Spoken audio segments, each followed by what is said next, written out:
All right, for the third video today, we're going to be talking about Dungeons & Dragons Rules Cyclopedia, aerial and naval combat. Be a couple little minor things. Underwater combat will be added in there as well, but generally we are now just going to talk about the weird combat that you might get into because this is a fantasy role-playing game. Let's dive into that weirdness now. And I start. Oh, what? I thought I presented. Got everything ready and then didn't present. Pro streamer. It's like the members only stream last week that wasn't members only. There you go. Boom. Naval combat. We're starting up here. Aerial combat. We know at some point you all watched the Lord of the Rings or read the Lord of the Rings book or watched a movie and you want to sit on those little eagles, or you're playing an AD&D 2nd edition Taladus Dragon Knight in your basic game. Somehow, some way, you're going to be the paladin with the Pegasus. We all know. And you're going to want to have some aerial combat. Joust. It's the Joust video game. Yes. Jump from platform to platform. In aerial combat, most normal forms of attacks are rendered useless, and characters must usually rely on missile fire and magic to carry the battle to their foes. As in land battles and higher ground, the creature highest in the air usually has the advantage. The DM may want to record altitude of each creature. Oh, that's great. You're going to turn your two-dimensional map game into a three-dimensional map. Yep. Okay. Theater of the mind. This is why theater of the mind is always superior. Speed is also very important because crashing when you're in the air and crashing into the ground is not fun. DMs can place bonuses and penalties on attacks based on the altitude and speed of different opponents. If you start using aircraft terminology on me, I'm kicking you out of the game. I'm coming in my glides 5x5. All right, hand-to-hand combat. Well, wait, this has got to be between dragons and weird things. Yeah. A character's mount or means of flight determines the sort of melee weapons he can use effectively. If a character is using a fly spell, he can use melee weapons effectively. So if I make him fly and he's like, I'm flying, well, yeah, he can actually use his my short sword. Short sword, there you go. He can, for example, fly right up to a winged mount and attack it or its rider, easily avoiding its flapping wings. If a character's mount has magical flight instead of wings, for example, flying carpet, the character can use medium or large weapons effectively. It's like surfing in Spaceman with that pole arm, right? Sure. Or not space, but in the atmosphere. Difficulty in maneuvering and weapons lack of reach make it impossible for him to use small weapons. Okay, so I can see that. that. So what they're saying here, I haven't at least found it yet, but like 2nd edition has those maneuverability classes, right? I'm not seeing maneuverability classes here. It's just telling you to use some common sense. If I bling the fly spell on him, I basically made him from a 2-dimensional movement creature to a 3-dimensional movement creature, and he just does his thing. If you're on a carpet, that carpet's more bound by Newtonian physics, for lack of a better term. So it actually has to yaw tilt. What was it? Yaw tilt drag? Is that what it is? Pitch. There you go. So, difficulty, we already said that if a character is riding a mount that flies by use of wings, he must only use large weapons. Most riders of winged beasts prefer the lance, which works just as well in the air as it does on the ground. Awesome. I like my dragon to just have a dagger in his mouth, and when he goes by, he just kind of cuts to the side of the... Hey, that's old school Voltron lions. I know, right? Shh. Oh, sorry. In combat, follow the combat sequence normally. Hand-to-hand attacks do not suffer any special penalties when made in aerial combat. If a flyer passes within range of another flyer during his movement phase, even if he does not finish his movement within weapon range, he can make a hand-to-hand attack on his target. What? Oh, passes within range. Okay, got it. Right. So for some reason I read it and just didn't click in here. I'm thinking you didn't make it there yet. No. If you did kind of a charging attack where you two pass each other, and during that moment is when you made the attack. That makes sense. However, his target can make a return attack on the target's own hand-to-hand phase, even if the two flyers are no longer close to one another. Both attacks occur when two flyers are in range, and then the flying mounts complete their movement for the round. And the reason for that is, if you've ever watched a joust, if you think about it in game terms, they rolled initiative. Well, unless their initiative simultaneous, only one person could attack, right? That isn't how jousting works. They both mash into each other, and one or both or neither fall off the horse. So that's what it's trying to explain here. Nothing wrong with this. That's just the way it works. Yeah, it makes sense. Monster combat. Flying monsters may also attack in aerial combat. They attack with their attack roll chances and damage rolls whenever they come within range of an enemy. Well-trained monsters will only attack targets designated by their riders. Okay. Missile. Conduct missile fire normally during aerial combat. Some flying mounts are unsteady, though, and missile fires suffer an attack roll penalty when firing from them. The fly spell and flying magical items, carpets, brooms, ships, are considered steady platforms. A broom is a steady platform? Apparently Okay. so. Hey, you know what? That magic is really stable. That magic is strong. Attackers using missile weapons suffer no special attack roll penalties when firing from such platforms. Other means of flight, such as a Pegasus, which flies by flapping its wings, are considered unsteady, and you get a -4 to hit with throwing in missile weapons. That's a pretty big penalty. It is a big penalty. Spellcasting requires a steady platform, while many magical devices do not require a steady hand. Okay, so this is telling you here. Remember, it said you can't cast well on a rowboat, right? Was it a rowboat? I forget. I think that's what it said. So this makes sense. If you have a wand of magic missiles, you can use it. If you have a humana of magic missiles, sorry, pal. Yeah, you better have a fly spell or a magic carpet. But other than that, no, you're bummed. Bombing. Yes, bombing runs. Rocks and other items can be dropped from altitude of 300 feet or less. What, at 400 feet, they just hang in the air? They skip off the atmosphere? Come on, man. Well, it's probably because they don't have a good targeting system, so you're not going to hit. Still, man, especially if you're fighting an army, you just drop it, it'll roll, and it'll crush somebody.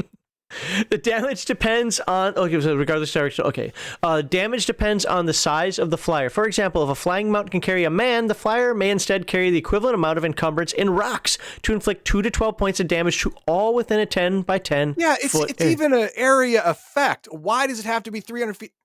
Yep, never mind. My guess is just you can't target effectively like that. I don't know. It's an AOE. You don't need it. No. Certain flying creatures may also attack a swoop attack a swoop attack. Is this like a strafing run? Yeah, it's like on any opponent at lower altitude. This attack is similar to a charge, but applies to the flying creature rushing over 10 feet towards the prey. It's like a dive bomb and then pull up at the end, and you strike at the bottom. Yeah, no, I got it. I just want to make sure I read the rule right. So, okay. This attack, if successful, inflicts double damage upon its target, but only if the attacking creature surprises the target. Oh, so that's that's why you want to be in the sun? Come in from the sun? Yeah, that's why you come out of the sun. But I believe that a successful lance attack with a charge, what this is, does double damage anyway. So if you surprise someone with a lance, is that quadruple damage?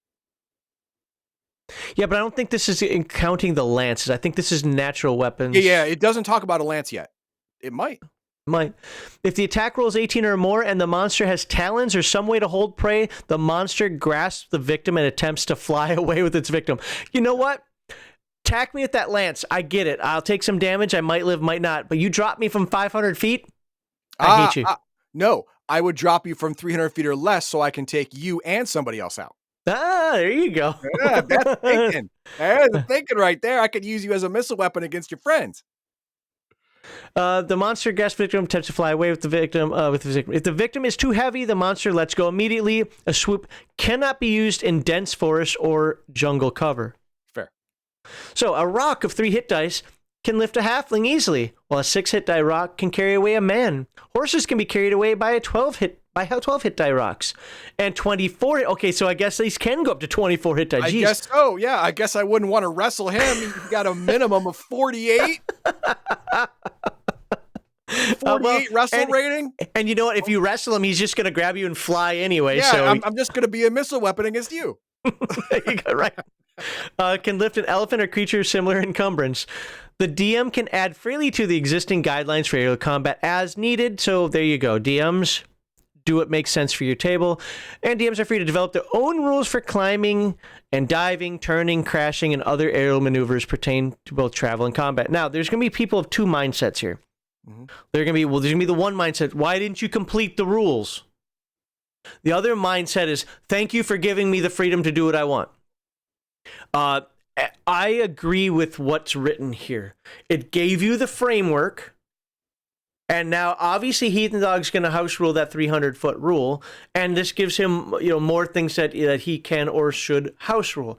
I actually am okay. It's given me enough information that I need to know of the different types of attacks. I can do whatever I want in my game. From this point forward, I house rule everything. I'm good. I know there are going to be some people out there like, well, that's just incomplete rule set. I don't agree with that. I think you need flexibility for your game masters. All right, let's go into boats, because this is everybody's favorite type of adventures, being out on sea. Naval combat between water vessels usually starts with missile fire and magic. No When the boats are close enough, the enemy craft is grappled and boarded, and hand-to-hand combat takes place between the two crews. A ship with a... Is there ship wrestling? Wrestling. A ship with a... You turn that ram into a cattle, inverted cattle prod? Or, what's it called? They put on trains. It's cattle, not Cow prod. Cow catcher. There, thank you. Maybe a ship with a ram can do special damage to other ships and large monsters.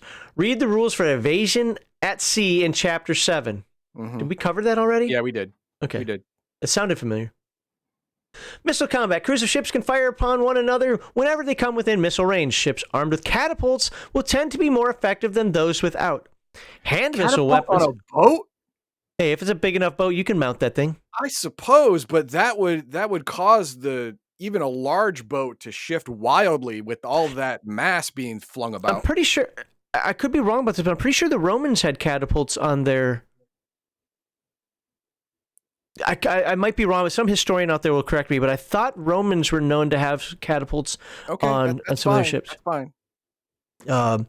Hand missiles such as bows and crossbows can damage and kill crewmen, but do no effective damage against the ship itself. That's why you use flaming arrows against ships. Ships are wood. Flame hates wood. Wood hates flame. They fight.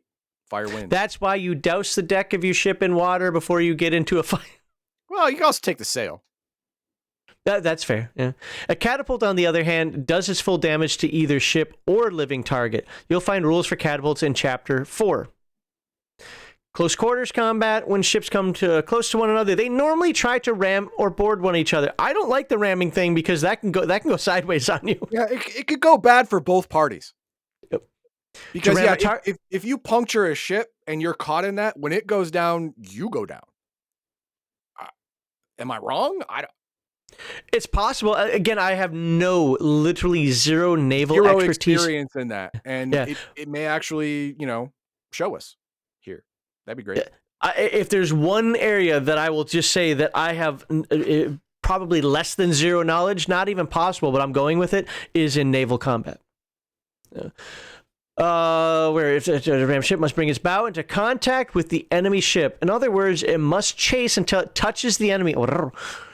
Ships can also ram a large sea monster. Don't do that. Don't do that. Ow! I'm just. You already know what happens when you wrestle a monster. All right. Don't use your boat to wrestle a monster. Don't be stupid. Stop it.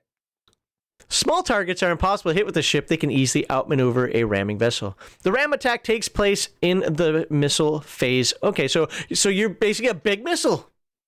Wait a minute. The ram Small attack targets are impossible to hit with a ship. Tell that to all the people who have been run over by boats. Oh, you can't. They're dead. Well, those are also motor boats, not rowboats.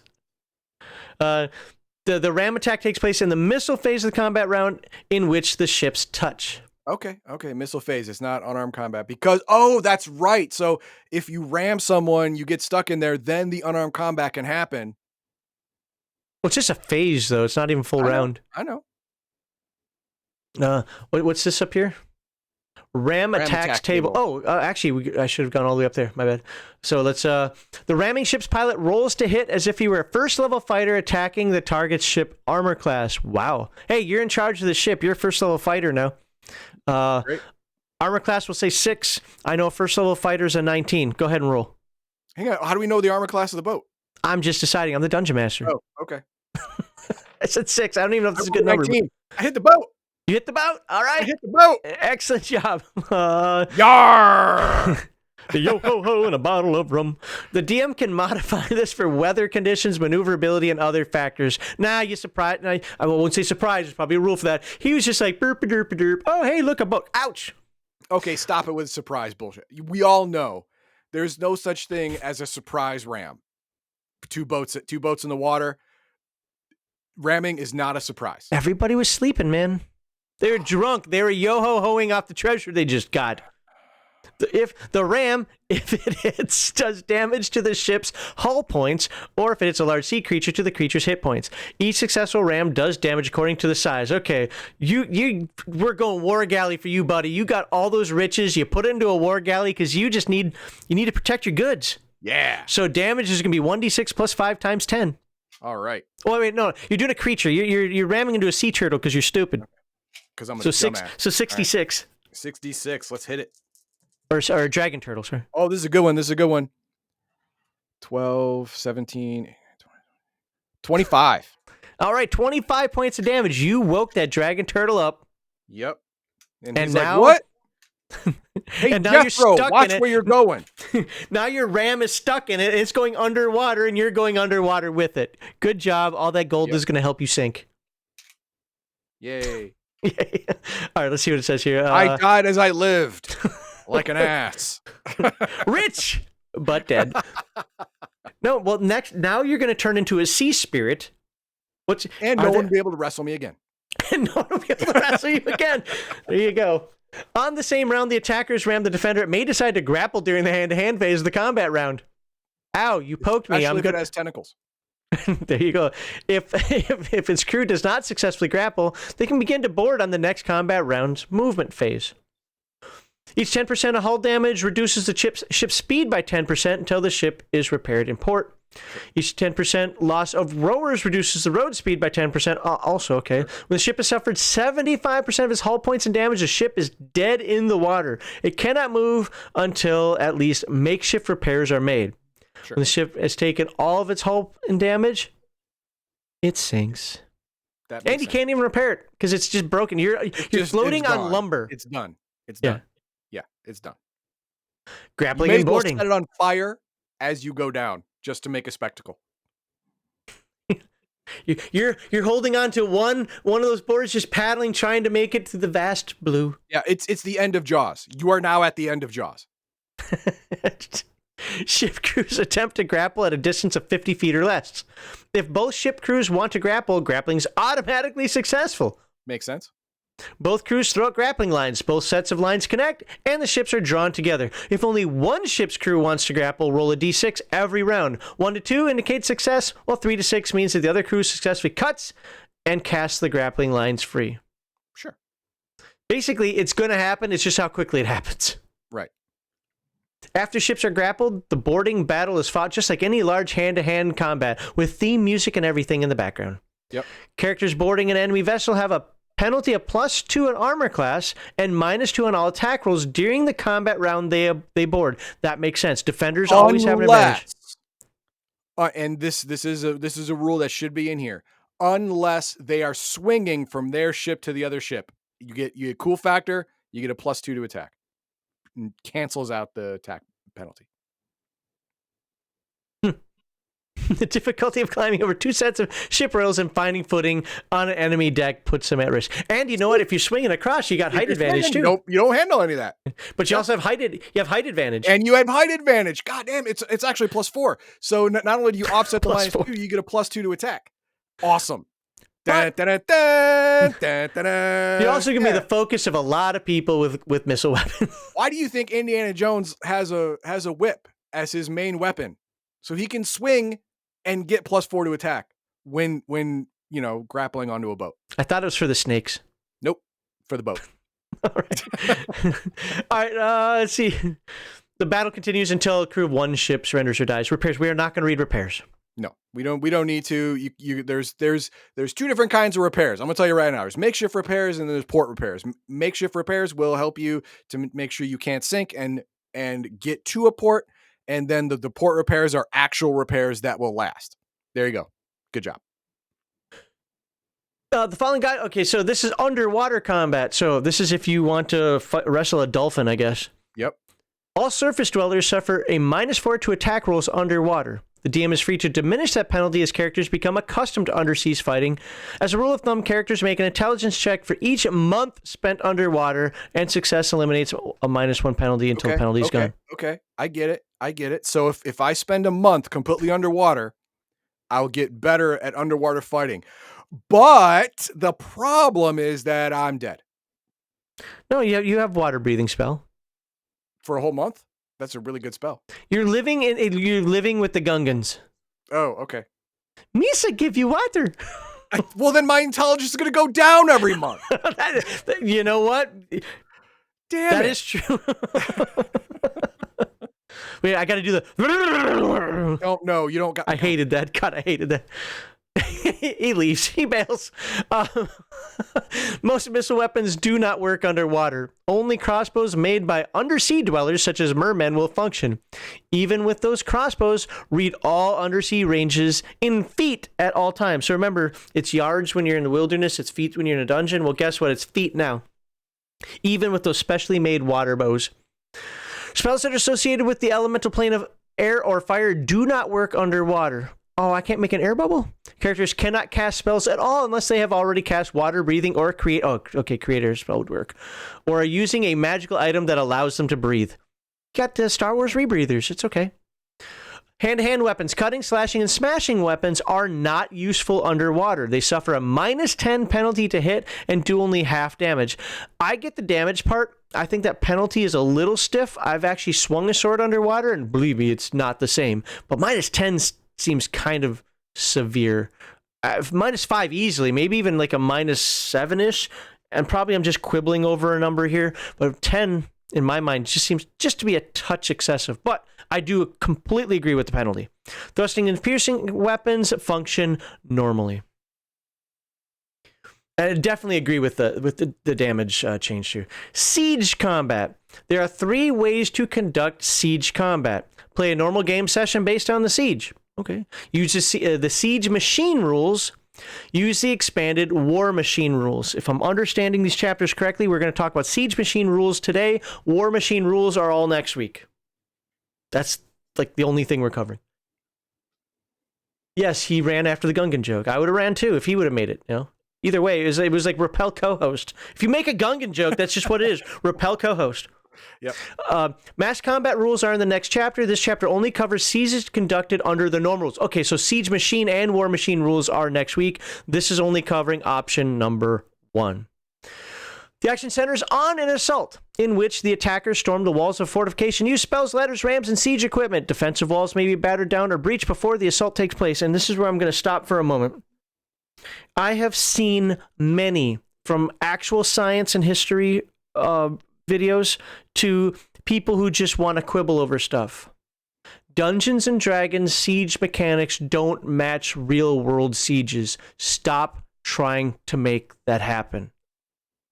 This isn't a simulation for exactly how sieges work, how armies line up, how 9 months worth of surrounding blockading a town or whatever. It's you can absolutely incorporate that, but it isn't going to work exactly as the real world does it. And I hear a lot of people complaining about that in various role-playing games. Well, that's not really what happens in a siege. Well, guess what? That's what happens here in a Dungeons and Dragons siege. Welcome to this world, not Earth. All right. The damage range is listed for creatures, normal weapons, siege weapons, and spells for attacks against characters and creatures. All right. Siege weapons and buildings, however, are more resistant to damage. Statistics and other information for siege weapons and fortifications are given in chapters 4 and 9. There are 4 types of attacks that can be done to a building. Creature, damage done by a character. Damage done by characters, unarmed combat, by melee weapons, missile weapons, and thrown weapons. So this is your basic attack. Got it. And many creature attacks. So creature damage is just your normal, everyday, common, garden variety adventure attack. Got it. Structural, damage done by siege weapons, rams, battering attacks, and creatures of ogre size or larger. That's good to know they do structural damage. I don't want that ogre to hit me. If he can break beams with a punch, I don't want him punching me. Battering attacks, damage caused by creatures that can eat wood or burrow through stone. Beavers count! Oh, yes. Dire beaver. Damage caused by ignition. Oh, so fire damage. Damage caused by ignition by fire that has caught. Not by fire-related spells, apparently. No, because that's special. Well, and talking about short but special, damage caused by spells or special creature attacks. There are also 3 types of targets. Monsters include monster living, the normal things. Wooden, all wooden structures, and stone, all stone structures. Okay, we got it. Special attacks. Oh, Jesus. Include natural creature ability spells and magical effects. Okay. Special attacks that cause physical damage are outlined in the special attacks checklist. All right. Special attacks normally cause half damage. Against wooden structures.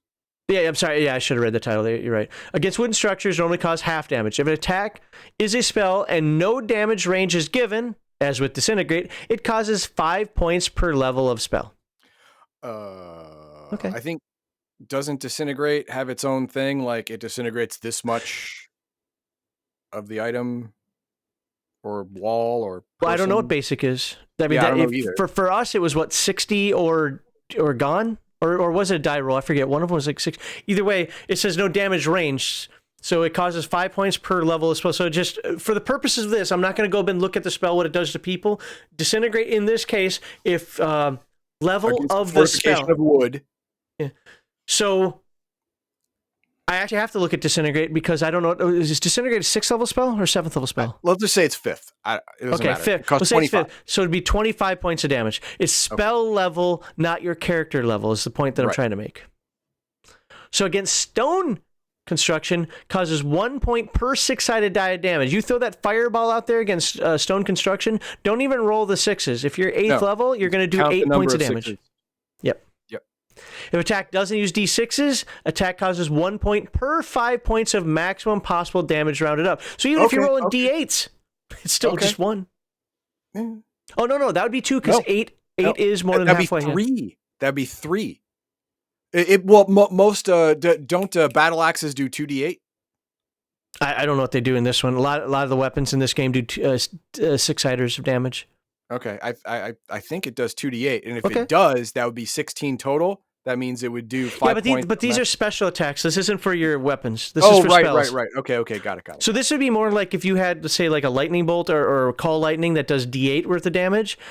And since the 8 is higher than 7.5, it would actually be 2 points of damage per. So if you roll 10d8, you do 20 points of damage. Right. Okay. If an attack is a spell and no damage range is given, it causes 2 points per level. So if it's that same Disintegrate spell that we're just arbitrarily saying is a 5th level spell, I think it's 6, but we'll go with 5th. It's easy. It does 10 points of damage out there. Okay. Acid causes full damage to wood, but only normal structural damage to stone. That's interesting. It actually damages stone. Okay. Black Ball. Treat this monster as if a Disintegrate spell. I don't know what that is, but I already don't like that creature. Yeah, I don't like him. Yep. Construct. These monsters cause damage at the normal reductions. Do not take any damage when attacking stone structures. These monsters cause damage at the normal reductions, but do not take any damage when attacking. They're constructs, so the fact of hitting the wall doesn't damage them. I was thinking at first, like, right, but yeah, okay, I can, because if you're going to punch stone wall, that's going to hurt your hand. It's probably going to hurt you more. Yeah. Creeping Dune. See insect plague. Got it. Yeah, that's just going to crawl over the wall. It's not going to damage the wall. Crystal. Okay, we're not going to read all these. You get the idea that there's a lot of different special effects here that you can do in a siege. A long, multiple paragraph, was that 4 or 5 paragraphs on fire. Insect plague, there we go. We were going to read that because it's just creepy. This attack causes full damage to wooden structures because, termites and other jerks, but no damage to stone constructions. Sure, that makes sense. Lava. Dude, you lose. You're going to lose. I'm attacking the fortified structure with lava. Lava works like fire when attacking wood and stone, but causes twice the amount of damage as fire because it kind of hangs around for a minute. Yeah, and stays hot for a long time. Cool. Okay. Yeah, we won't. It's got pass wall, reverse gravity, and so forth. Got a bunch of lists here. We don't have to look at them all.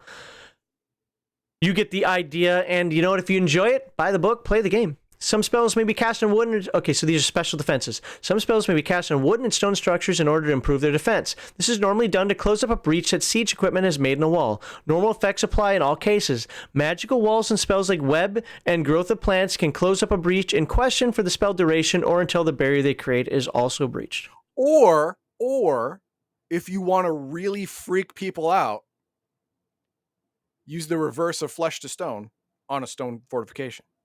That will freak everyone out. The following NPCs are necessary for operation involving siege equipment. Now, I think we already talked about henchmen, if I remember correctly, or maybe it's coming in the future. I can't. But maybe 250 gold per level per month for that artillerist. Siege engineer, you want the stuff made? 1,000 gold per month. Or repaired.